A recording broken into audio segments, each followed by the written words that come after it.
Julie Skentelbery. BBC Radio Cornwall.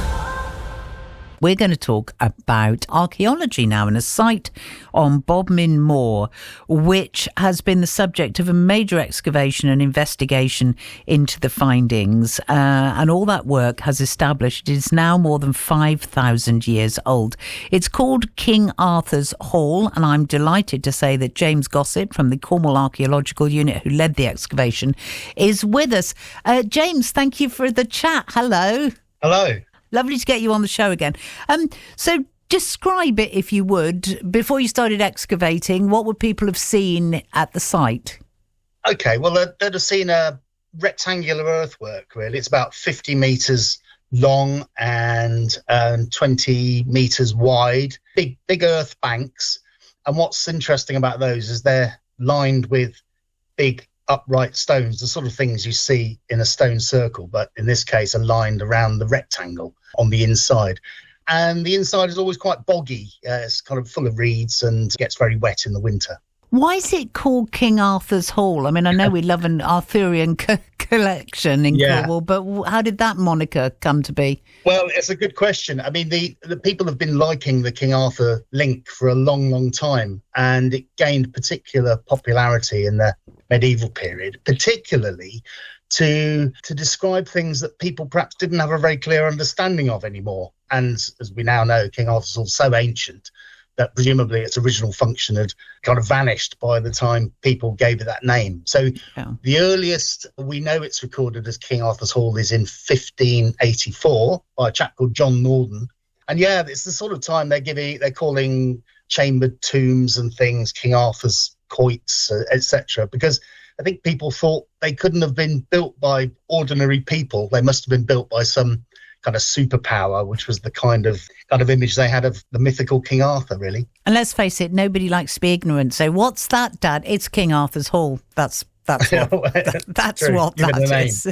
And why did you decide, obviously there were limited resources for these kind of investigations, that this site was really worth delving deeper into?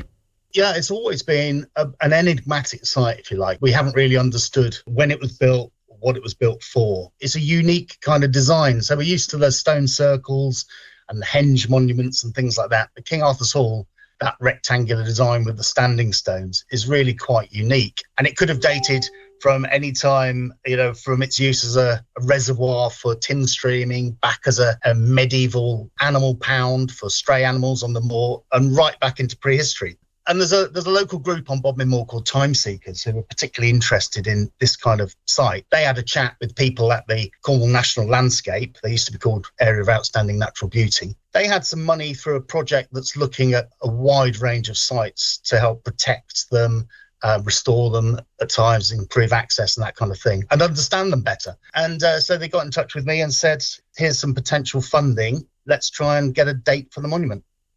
So you turned up on site, you had your dig. What did you discover during the process of actually digging, as opposed to the stuff that analysis kicked up later? What I was really looking for were deposits or sediments, soils underneath the monument that we might be able to take samples from. We wanted to use this technique called optically stimulated luminescence. And to do that, you need to find buried soils, things that haven't seen daylight for a long, long time. And we thought if we could find soils like that predate the monument, that are buried under its banks, and we take samples, then that would give us an opportunity to get a date through this technique. And that's what we managed to find. So what we were looking for, we weren't looking for artifacts or anything like that particularly, but we were looking for buried soil, which sounds like a strange concept, but that's what we were after. Couldn't see the wood for the trees or the soil for the pit.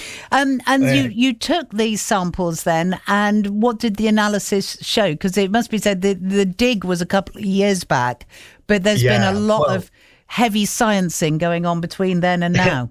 That's right. Yeah, these experts came down from St Andrews University and Newcastle University to take these samples because not many people know how to do this. I pointed out what I wanted dated, They took the samples. They have to do it in the dark over a big cloak, keep everything in the gloom. They take them away, and then it does take a very long time to do the science. There's lots of machinery doing the analysis. There's lots of number crunching. Then Historic England wanted us to really delve deep into those results and make sure they were absolutely right. And it's taken that long for us to confirm, yes, we really think that we've got it right now. We know exactly when King Arthur's Hall was built. So 5,500 years ago is the kind of estimate. Yeah. Does this fit with what you understand of what was going on in Cornwall at that time, or is it an outlier in any way? Well, we have got, it's still a unique monument, and it's particularly unique because of that date, really. There isn't another Middle Neolithic monument, say around 3000 BC, that fits that type. It's unique. There's one or two things in Brittany that are similar-ish, a couple of things in Ireland and Scotland, but nothing quite like King Arthur's Hall. But we do know that Cornwall is occupied at that point by people, and they've started back at about 3,500 BC. They started building these big enclosures around some of the tors, like at Router, which is in sight of King Arthur's Hall. And we assume that these tor enclosures are for communities to come together that were dispersed across the moor, perhaps to carry out ceremonies or as places to exchange goods and ideas. And maybe King Arthur's Hall fulfills a similar sort of function. I think I'd lean towards a kind of ceremonial type of function, partly because we really don't understand it. I think also because it's unique. It's aligned north-south. It would have been aligned with what was then the pole star, Thuban, before Polaris. So it might have some sort of astronomical links as well.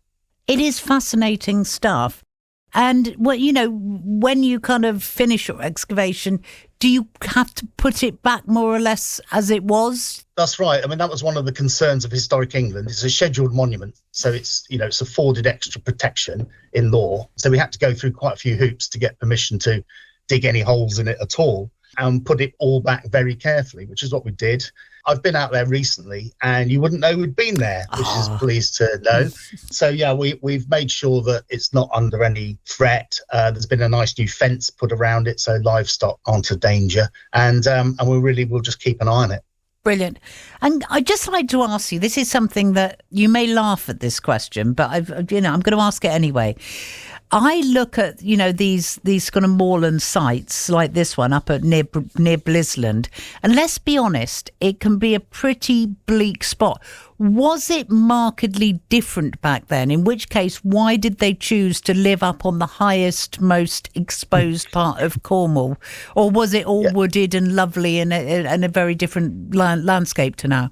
What we know already, and some of the results of this work, suggests that what we're looking at is probably quite an open landscape of heath and grassland with really successful grazing. So people would have had, sheep and other animals out there grazing the land. We're not that certain about where communities were living at this stage in prehistory. We know quite a lot about the Bronze Age communities. And it does look like the climate might have deteriorated a little bit after the Bronze Age. And that's kind of settlement pattern changing a little bit with people moving further off the moors perhaps and coming down into the lowland places, but it was probably still was fairly bleak, and quite a lot of the movement of people or their settlement might have only been done in the summer, moving these big herds of animals around. They call it transhumance during the summer months, camping up there in little huts and then moving away again down into the valleys in the winter months. So that picture is still a bit confused, but that's the sort of thing we're looking at. And no sign of Merlin's wand. Well, there was never going to be, was there? Nor Excalibur. No, what a shame. Thank you so much, James, and well done you for this, years of painstaking work. We look forward to hearing about your next excavation. Great. Thanks for having me on. Thank you. Bye-bye. James Gossip there from the Cornwall Archaeological Unit.